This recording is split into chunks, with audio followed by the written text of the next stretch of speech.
A very warm welcome from Invest Africa to all our amazing members and guests. I'm Chantal Carrington, newly appointed CEO of Invest Africa.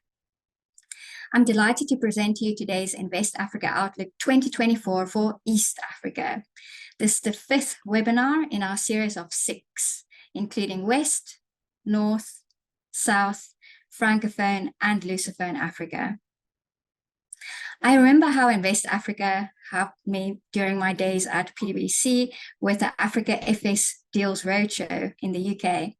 I was actually told a month ago by my Kenyan colleagues that they are still reaping the fruits of that visit with the extension of the network by connecting in person. But today, we are fortunate to not have to get on a plane, having the opportunity to connect from around the world to look at the opportunities in East Africa on this webinar. I look forward to hearing from a distinguished panel about what they see as opportunities in East Africa, in between the positive on the GDP contribution side and the challenge on the political risk side. We have Karim Ajanwala, Senior Partner at ALN Kenya as moderator, and he is joined by Raphael at NCBA and Chietza at Fitch. A quick reminder to join us towards the end for the Q&A. So for now, over to you, Karim. Thank you, Chantal. Good morning, good afternoon, depending where you're dialing in from. It's my pleasure to moderate two great panelists. As Chantal said, my name is Karim Ajawala. I'm a senior partner at ALN Kenya.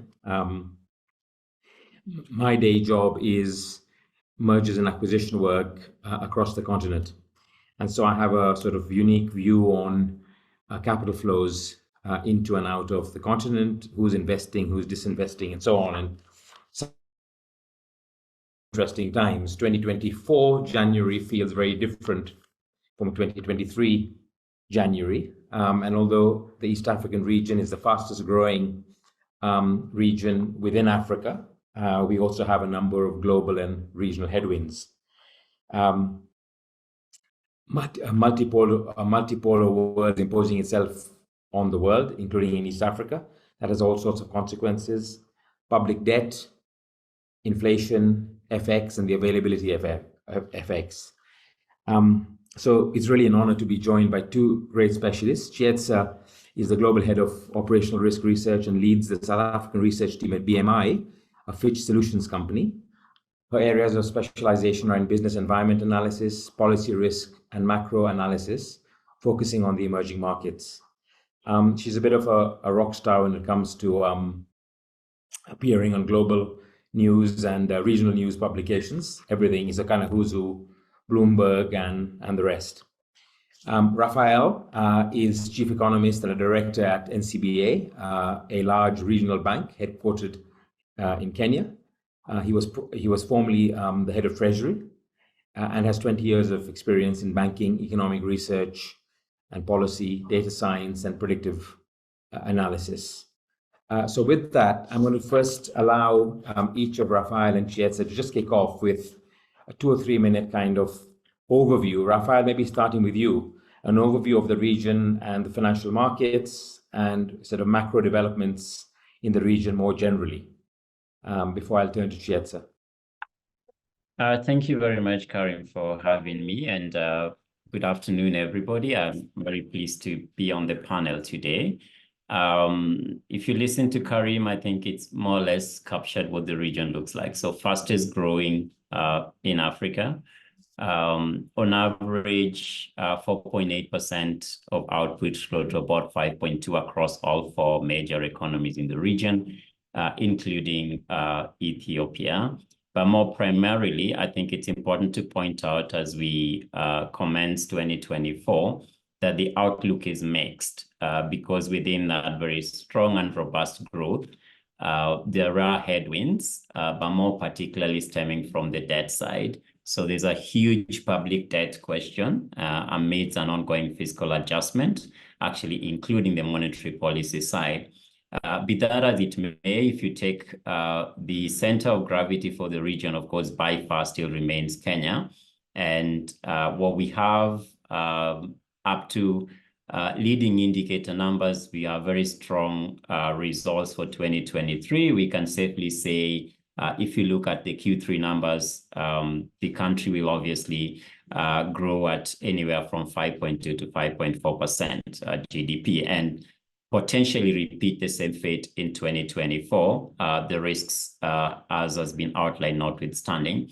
That growth, just like in Uganda, Tanzania, and Rwanda, is primarily steady strength on the services side, but also a very durable agriculture performance. So in Kenya, the Kenyan case particularly, we've seen part of the shock post-COVID, of course, was the drought. That has since been overtaken by events. We've seen very good performance on agriculture, and that's driving that intrinsic strength on the macros. Uganda, similarly, strength in agriculture, including construction, but also a key variant there, of course, is significant foreign direct investment targeting the oil sector. But more especially, since I have only a minute, let me point out that for Uganda, I think it's very, very impressive macroeconomic management. So if you look at the prices, all three prices, whether inflation, interest rates, or currency, I think they've had better record with that, not much so Kenya. And then Tanzania, obviously, a similar case. Again, pointedly, the region is pretty much going to repeat similar performance, but I need to point out that as I said, Kenya is a center of gravity, but there's a key debt question at play. So with regard to investor sort of outlook for the region, I think everyone is still very much seized of what happens in June 2024, and we'll get a chance to perhaps go a little bit in depth on that. And so far as we can see, that's going to drive the macro stability question more directly. It's important also to note that we now have a full view from the Article 4 report, just released about a week ago, both for Kenya and Tanzania, and that gives a very good sense of where the countries stand. But I'll stop there and probably go more in depth. So let me let Chietza and the rest of it also come in at this point as was asked. Thanks, Karim. Thanks, Rafael. Just one thing before I move to Chietza. Could you just contrast debt to GDP between Tanzania and Kenya? How different does that look? So I think so Kenya is north of 70%. I mean, it's and Tanzania not much so. But the debt question, the contrast there is for Kenya, it's the character of the debt. So it's not so much the outstanding public debt stock that is the issue. More particularly is the character of the debt. And more singularly for the Kenyan case is the external character of it. So there's a big component of foreign currency of Kenya's debt that is the issue, not much less in Tanzania and the rest of the region. And I think that's why Kenya remains topical, especially when you start thinking about international capital markets and the rate of the tightening cycle. We'll hear from the Fed momentarily, probably tomorrow. That's some of the lens in which you have to look at the Kenyan case, because the external debt service costs are significantly high on account of both the exchange depreciation, but also the actual quantum of Kenya's external debt. Thank you, Rafael. Chietza, can I now move to you on your big money kind of macro points? Great. Mine are very much aligned with some of the highlights that Rafael went through, but perhaps let me take a more positive and optimistic approach. We're a lot more bullish on the region, given its diverse economic bases, the reform momentum that we're seeing, the strong infrastructure project pipeline, as well as that longer-term sort of telescope view of the potential, sort of founded in its large youthful populations. And of course, the most competitive business environments are in Kenya, Rwanda, Tanzania, and Uganda. And if we look at the numbers, you know, our view of collective nominal GDP in East Africa this year will stand at around $483 billion, of course, led by Kenya, Tanzania, Ethiopia. But of course, looking out 5 years to 2028, because really East Africa is really about the long-term story. We expect total nominal GDP in the region to reach around $666 billion.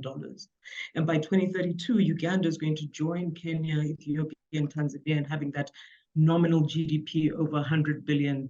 So we're also excited about Rwanda, though from a lower base, we expect to see quite higher growth, averaging around 7% year on year over the coming 5 years. So a lot of potential in the region. But again, as Raphael has highlighted, there are some near-term risks. Of course, a lot of governments in the region are still dealing with the fiscal aftermath of the pandemic and, of course, the war in Ukraine, the aftershocks of that, higher debt servicing costs, tight global financial conditions, which again is weighing on a lot of capex that we expected to be flowing in the region around this time. And of course, the global macro environment is less supportive. If you look at subdued outlooks across Europe, across mainland China, the key trade and investment partners. And of course, given the strong role that agriculture plays in the region, weather risks, of course, will have a potentially negative impact on exports, on private consumption, and of course, on inflation in the event of higher food prices. Right. And this is at a time where fuel costs still remain quite elevated as well, especially compared to pre-pandemic norms. And we're seeing governments sort of contend with these risks at the same time. There's the issue of dollar shortages. If those persist over 2024, of course, this would constrain business activity and potential investor confidence in the region, weighing on the overall economic growth outlook. And of course, security challenges are a major drag, especially if you look at underperformers like Sudan, Somalia, South Sudan. But by and large, we believe that the region set to outperform, of course, the wider sub-Saharan Africa growth print, and there's a lot more upside compared to the downside on balance. Sure. Chetsa, I want to take you straight to a topic around the longer term position, because it sounds like you're kind of we are with Raphael in terms of being short term, somewhere between optimistic and pessimistic, but quite positive in the medium to long term. And I know in part that's driven by demographics and human capital development, workforce planning, and so on. Could you speak a little bit about that for literally a couple of minutes? Of course. Yeah, so huge youthful populations in the region. Of course, about a third of the sub-Saharan African population lives in East Africa.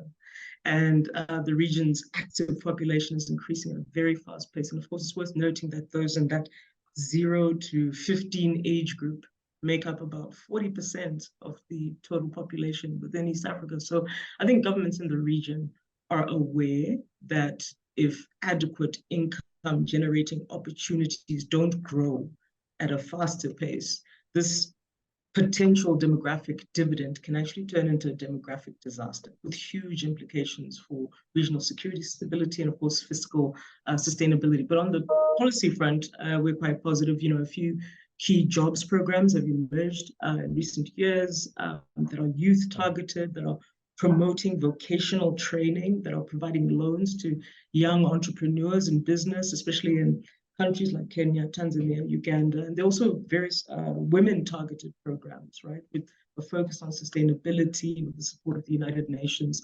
And there's certainly a recognition among governments of the need for stronger efforts to expand not only domestic value addition, especially in core sectors like agriculture, but also building out those cross-border value chains and industrial linkages and driving expansion in the tertiary sector, those labor-intensive retail, telecoms, tourism, financial services areas.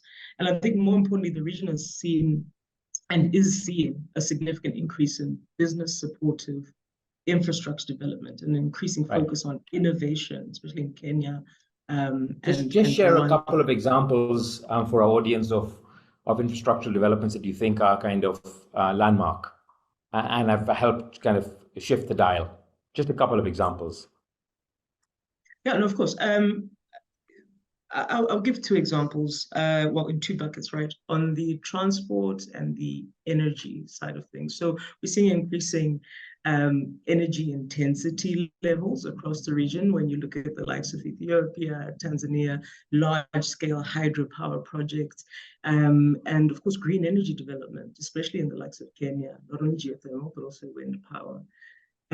What's really interesting, then I'll have to delve into that a little bit more, is the grid infrastructure, the transmission and distribution infrastructure that's improving access to energy across the region. And that's really fundamental to moving up in terms of the value chain, in terms of value addition in various countries and across countries within the region.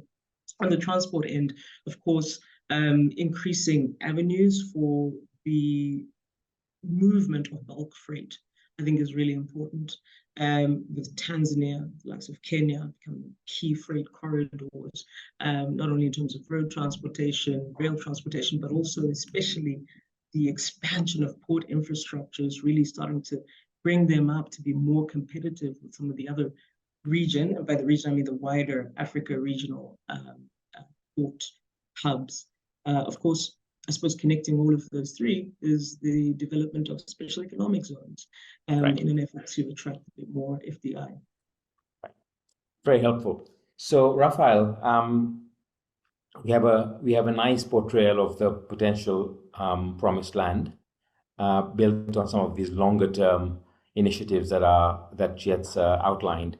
But we know that in the meantime, we have a number of issues, right, in the post-COVID world around monetary policy, around public debt, around inflation, and so on. And I just wonder whether you could spend, and of course, a number of countries have maturing international debt obligations. You alluded to this in your opening.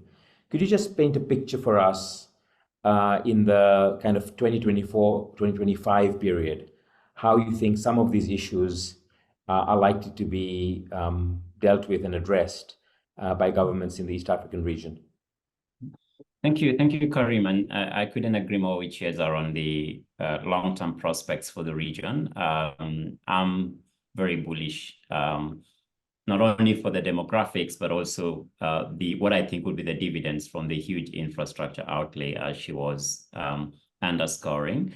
I just need to point out, though, that some of the aftermath of that, so there's always a positive side and then the unintended consequence. Incidentally, we end up with a debt question that you've raised that I need to talk to. Well, we have to recall that most of that infrastructure success was on the back of public finance or public debt. And so we have to deal with that adjustment as well. But more directly, Karim, so on the monetary policy side, of course, we all know that throughout 2022, inflation was, so far as we could see, intractable and reasonably high, primarily on dislocation post-COVID in the first instance, right, but also just the monetary policy response, the countercyclical response into COVID required sort of dropping of policy rates, and that led to a significant monetary splurge. And so you'd had that uplift on inflation. So far as I can see for 2023, at least the second half of it, that has been dealt with adequately. So if you look at, for instance, in Uganda, inflation is very low, just well under 3%. A similar number for Tanzania. Kenya is trending towards the target of 5%. You did see November, December number drop from 6.8 to 6.6. So you can say that the policy response is bearing fruit. However, I think the question, especially for those who've joined the webinar, would be, what's the path for monetary policy going forward? Two things are important. One is, if you look at the basket that we compute CPI from for the region, but even let me use Kenya as a primary case, a big component of it is food. So you can tell the volatility therein is primarily an agriculture question, and the weather. Chiesa did point out to climate risks. So again, these things are related. That's why you need to be concerned about that. But with a target of 5% across the region, by the way, Tanzania has just changed its monetary policy framework into inflation targeting as well right now, just as at the end of last week. So everybody with a target of 5% for the region, depending on what sort of variance you provide along that, I think for most of 2024, that will be achieved. The price volatility on the oil side notwithstanding. So I don't see much more adjustments there. I think you'll recall that for Kenya, the adjustment has been very steep, 350 basis points for all of 2023. The last one, of course, being an iteration of 200 basis points. We've seen Uganda, the Bank of England, stay at 9.5. We think they'll stay there for the first half of this year. I think, as I've said, you've seen significant success on their war inflation. Tanzania has just started off at 5.5. It's the first time they are issuing that. And then Rwanda, of course, is also getting significant success in inflation, dropping about to 6.2. So on the monetary policy side, the adjustment is more or less complete. I do think, though, that in the short term, potentially you could see another 100 basis points movement across yield curves led by Kenya. So you'll see a significant tightening on the shorter end, not much less the longer end, which is okay. The kind of adjustment that I worry about, and I need to say this carefully, is on the fiscal side. As we all know, you pointed out, Karim, very eloquently, significant debt issues led by Kenya. So there's a 2 billion euro bond due, as I'd already said. And so far as we can see, the level of reserves, including the augmentation of the program, there will need to be a refinancing of the same. So as you did see last week, Ivory Coast was first African sovereign to return to the international capital markets. I think that was a good show. So indicatively, what we are seeing, at least international capital markets, is potentially room could open for Kenya to reissue. And as far as we know, the leader rangers are already on this. So you could see Kenya return to market pretty quickly because that seems to be the... Rafael, sorry, just to jump in there. Would that be a refinancing, you think? Yes. Directly. Okay. So they potentially could just issue a 2 billion note that depending on the appetite they receive, they could go higher than that. So if they get that, then easily they pass through June 2024 because the next is 2020. Sorry? And what do you see that doing to the rates? So what are the likely rates that an issue like that would attract? So we saw, and Chesa Areva can also chime in, we saw Ivory Coast, which is better credit, of course, at about 9.5. So we are thinking potentially double digit, perhaps a slightly under 10%, if at all. But I'm watching the Eurobond yields pretty closely. So June 2024 is currently at 13.5. All right. So significant room there. But I don't see anything lower than 9%, at least if Kenya returns to the market. But anything under 10% would still be decent because the alternative is a default. And of course, that is perilous. That would have catastrophic consequences. I don't think anybody would want to see Kenya default, especially soon after Zambia and the rest of them, Ghana and what have you. So I think if we get June 2024 out of the way, if Kenya successfully crosses that event risk, then I think Chiesa rather fairly and I think accurately optimistic tone returns more dramatically, because so far as I see now, in the short term, everybody is evaluating the East African sovereigns from the lens of a potential Kenyan default, which, by the way, just to state it very clearly, I do not think Kenya is close to default. I think there is sufficient room for Kenya to be able to avoid a default. And when that happens, you'll then see some of those longer-term trends that Chiesa was pointing to begin to stamp themselves. And I think the kind of adjustments under the program right now that are being carried is right. So consolidate fiscal balances and maintain tight monetary policy as they have done, and keep keep a tab on inflation at sub 7%. I think you can deliver some sort of macroeconomic stability in the short term, in which case then will be the next stage for growth. Yeah. Thanks. Chiesa, just before I bring you in, I want you, Rafael, in under a minute to talk a little bit about currency. We have a very different perspective, say, for Kenya, Uganda, and Tanzania on the direction of the currency. Just speak to that for literally 30 minutes with something of a forward-looking view. Thank you, Karim. I think that is the big elephant in the room. So the Kenya shilling has depreciated north of 25% for 2023. That adjustment was expected for two reasons. If you look at the external performance, there is no question that developments in the balance of payment pointed to a re-evaluation of the Kenya shilling on a fair value basis. And if you look at the state of, for instance, US rates, there was no doubt that the Kenya shilling ought to have corrected. It doesn't help that there was a market dysfunction. This is now not controversial. At least none other than the governor of the Central Bank of Kenya has considered as much, in which case I think there are policy missteps in trying to support the currency by his reporting. But because of the nature in which of Kenya's public debt, especially external debt, the size of it, the country got wedded into making sure that the exchange rate did not lead to debt sustainability wantonly. So what do I mean? Whenever the Kenya shilling depreciates, the debt service costs rise in leaps. All right, so you can tell why any sovereign such as Kenya would then be interested in the level of the currency. And so in cases like this, you get interference on the market microstructure question, and there was no meaningful price discovery. So in the last couple of months, at least they have gotten to try and correct that, which is why you are seeing a sharp depreciation on the currency. Now, directionally, it's still arguably, it has corrected quite a bit. So as I say, 20-25%, that's a significant adjustment. We think it's about done.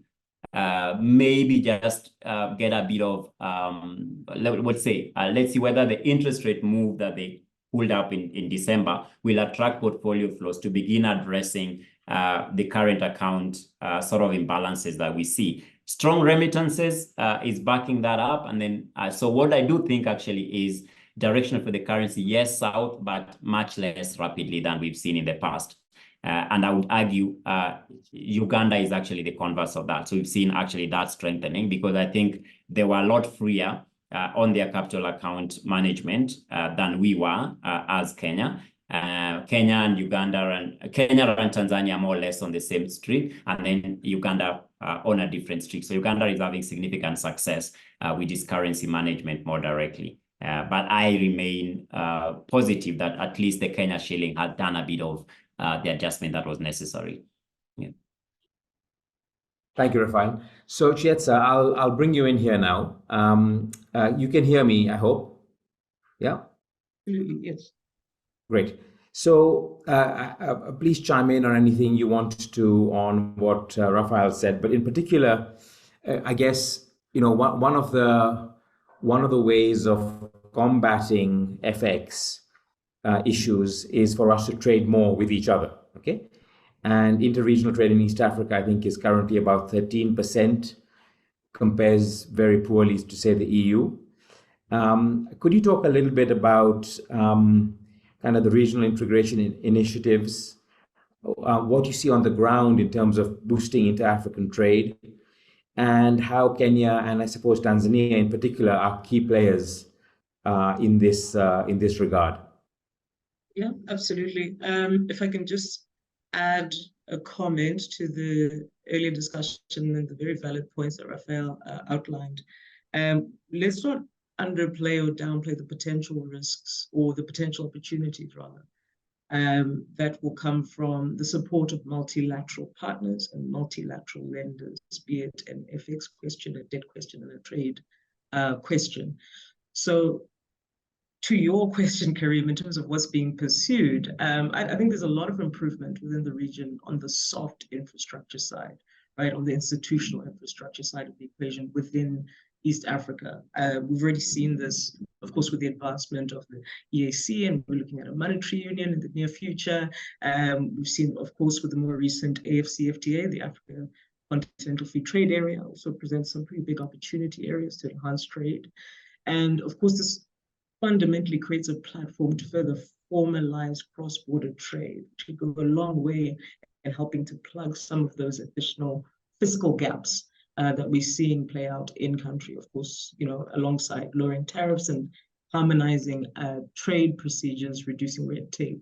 An important aspect of Africa's trade growth, and this was important for the EU as well, in terms of deeper intra-regional trade development, relates to integration into global value chains, right? And this has really driven trade growth in other regions, be it ASEAN or the EU or NAFTA, now known as the USMCA. So new trade deals and, of course, the growth of strategic special economic zones tipped towards these will be quite key. Of course, we saw just last month, Kenya, the EU signed an economic partnership agreement, which really marks the first broad trade deal between the EU and an African country since, 2016? And of course, Kenya's made some progress with the US on a trade deal, and Tanzania is forging closer relations with India, for example, on a range of issues alongside, sort of traditional trade deals. And for the region, of course, these close relations with China have also yielded benefits in terms of regional infrastructure development. So a lot of sort of low-hanging fruit exists there. Of course, a third component after transport and energy is really building out the infrastructure of trade finance. And we've seen stronger efforts in mobilizing banks, fintech solutions, and of course, leveraging the broader support being provided by multilateral and foreign partners like the FDB, BII.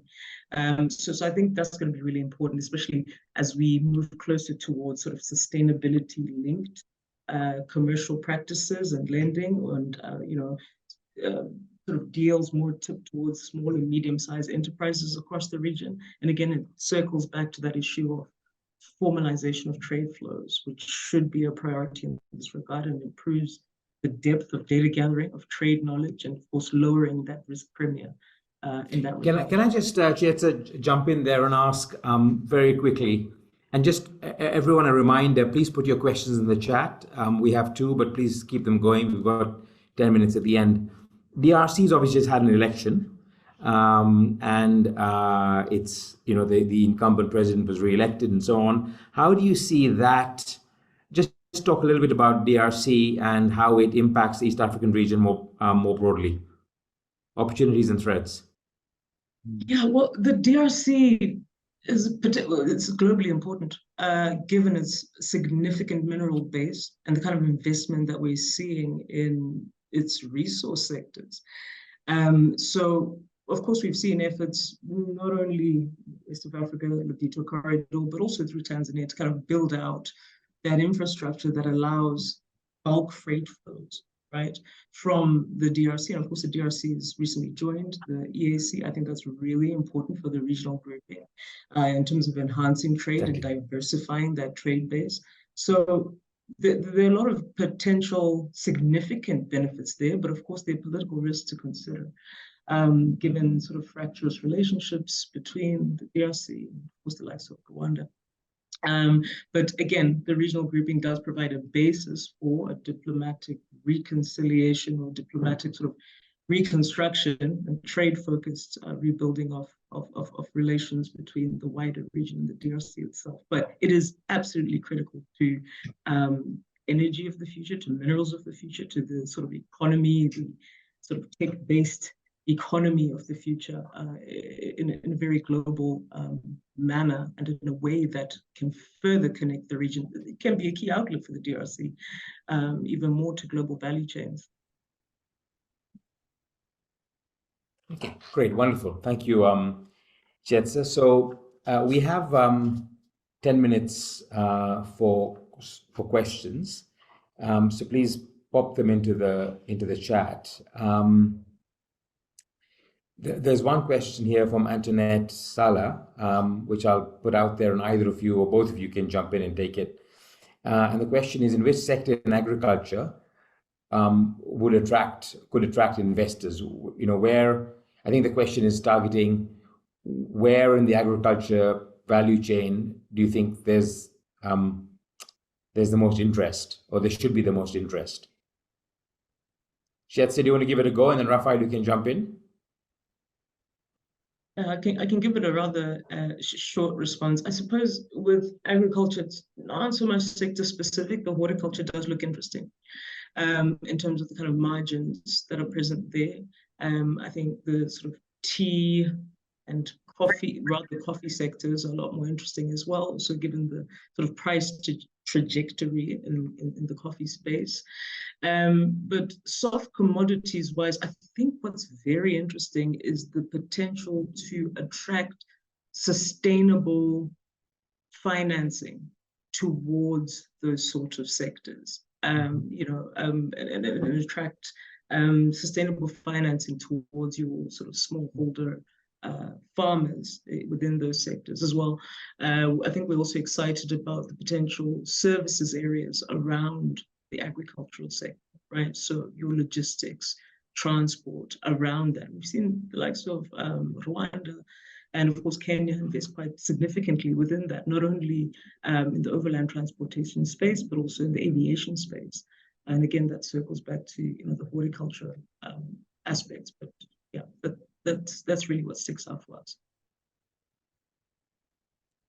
Thanks, Chetsa. Anything to add to that question, Raphael? Thank you. There was a bit of a freeze. Can you hear me now? Yes. Yes, thanks. I was just asking whether on the agriculture value chain you wanted to add anything. Yes, I agree. I agree with the areas Chiesa points out, but I need to remind us that if you're looking at agriculture and opportunities there too, it's important. I think Chiesa prefaced this pretty well. It's important to step out of agriculture as traditionally the direct, more traditional participants in the sector and look at it holistically. So it's, for instance, literally a quarter of the region's GDP, all right, and has significant linkages across multiple sectors, be it agro processing, which is entirely manufacturing and what have you. Despite that, the way I'd look at agricultural opportunity is what are the risks in it? I think in some of the remarks Chiesa made, she pointed to climate risks. But then it means that if 25% of the region's GDP is going to be rain-fed agriculture, then I would look at opportunities on how to cure for that. So if I'm looking at irrigation, for instance, as a pathway away from, say, the horticulture that they pointed to, is how do you bring sustainability and more promise in the agriculture sector for the region from a participatory point of view. So I'd look at it from trying to de-risk agriculture from the rain-fed sort of reliance that it has right now to more sustainable agricultural practices as an opportunity as an investor. That's one thing I could add to Chiesa's, I think, very fairly concrete examples. Thanks, Raphael. And in the chat, CHC Molai has helpfully said that there's funding in South Africa and the rest of the world for high-value crops and agro-processing. So no doubt, Raphael, you can help your clients and customers identify both your money and the money of others to help in that arena. There's an interesting question from Adam Piper about renewables. Are you seeing renewables as a key focus for these countries and investment increasing or beginning to tail off given uncertainty? I think this is speaking to kind of the whole geothermal, solar, and other kind of renewables investments in the region generally. Yes, I think certainly, and I think if you look at, for instance, Kenya, the current program has been augmented almost twice, the IMF program, I mean, and the country also did successfully request for an RSF facility, which is primarily a resilience fund facility by the fund. So a lot of emphasis is going in meeting those program targets. So the policy commitments that the country has made with the IMF require us to look at renewables more directly. So I couldn't agree more with the intimation being made there in the question that you'll see a lot of focus on renewables, but broader sustainability even more widely because of the requirements in the performance criteria under the program right now. So yes, I would agree. Yeah. Thanks, Jet. So maybe you could jump in on that, but also if I can just augment the question a little bit.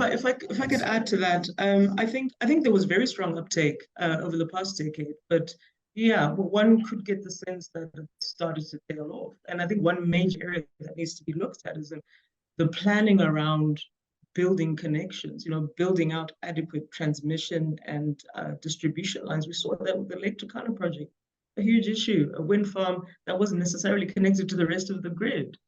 But of course, if we look at we have a key projects database with high value projects across Africa and emerging markets. The East Africa Power Pool actually stands out now as the leading investor in interconnected projects. I think these will be really key in expanding renewables uptake even further. And of course, Kenya is a real bright spot in this regard. You're looking at around $2.3 billion worth of projects at planning stage or to be completed by 2026. Tanzania, also not far behind, looking at around $1.9 billion worth of grid projects, just pure transmission and distribution projects. So I think that's quite interesting to look at. It's tailed off for now, but certainly over the 5 to 10 year time frame, we're going to see increasing uptake with these interconnected projects being built up. And we understand that, of course, in individual countries, there remain in-country challenges with domestic electricity distribution, often inadequate and overstretched distribution networks at a local level are an issue at the heart of the problem, especially when you look at the likes of Ethiopia. We're seeing increasing uptake there, but really the ones to be excited about are Tanzania and Kenya in terms of those interconnected projects. And then that provides the basis for further renewables uptake, further green energy uptake. So I'll come back to that in a minute. There are a couple more questions around energy, but let me just first answer very quickly. There's a question about legal foreign exchange controls in Kenya and other restrictions and exceptions. I'm happy to deal with that. So the position in Kenya is there are no exchange controls. So in principle, there's a free repatriation and of foreign currency. I think the questions at the moment are more around availability of FX rather than any legal restrictions per se. Raphael, would you agree? If you agree with that, just nod, and then we can move on. I agree. Okay. Entirely. Okay, great. So there are questions here about any energy access and the panelists' views on energy access and reliability, particularly for larger scale utility projects. Are we likely to see those big, 300, 500 megawatt type projects? And is there the money around for that and the requisite government support? So that's kind of one question. And then I think the second very quick one, and I see Chantal has come in, so that means we only have a minute or two left. The next one is, do you see that there's likely to be reform with the distributors, TANESCO, KPLC, and the rest as part of privatization programs? So Raphael, 30 seconds on the second question, and Chietse, you can then take 30 seconds on the first question. Yes. The answer is yes, 30 seconds. Right. So KPLC particularly is singled out as an SOE under the program that needs significant reform. And that is the direction that at least the policy is taking. That's what we can see. Now, whether what sort of time frame are we looking at, you think? Yes, I think to June 2024, that's what was renegotiated. That's what I've seen in the program. Okay. So it's short order, quick. Got it. Yeah. Right. Chietse, possibilities for these larger type projects? I think, again, short answer, yes, but not now. We're looking more at the post 5 to 10 year time frame. I think what's top of mind for investors is smaller, bankable, manageable projects. And of course, waiting to see what some of these transmission and distribution and if you were going to enhancements look like. If you were going to put a megawatt on it, smaller means less than? We're looking at around 300 megawatts at best in terms of projects, yeah. Got it. Well, look, I think the panelists have been absolutely superb, really insightful. Thank you very much, Raphael and Chietse. I think everyone who's dialed in will have learned something interesting about the landscape here in East Africa. And will go back better informed as they navigate what are super interesting times. So with that, my thanks to both of you, and I'll pass it back on to Chantal. Thank you, Karim, for an excellent moderation. I appreciate it. Karim, Raphael, and Chietza, that was a fantastically frank and measured positive outlook. Thank you very much. I look forward to continuing today's discussion with you in Nairobi in the week of 12 February, when Invest Africa will be launching its East Africa chapter formally after spending many, many years in the region. Also, just a quick reminder that a recording of this webcast will be available to share with your colleagues and other interested parties who may find it helpful. So please join us on Wednesday for Invest Africa's Economic Outlook for Lusophone Africa, the last one in the series. So that brings our Invest Africa Outlook for East Africa 2024 to a close. Thank you one and all. Goodbye until next time.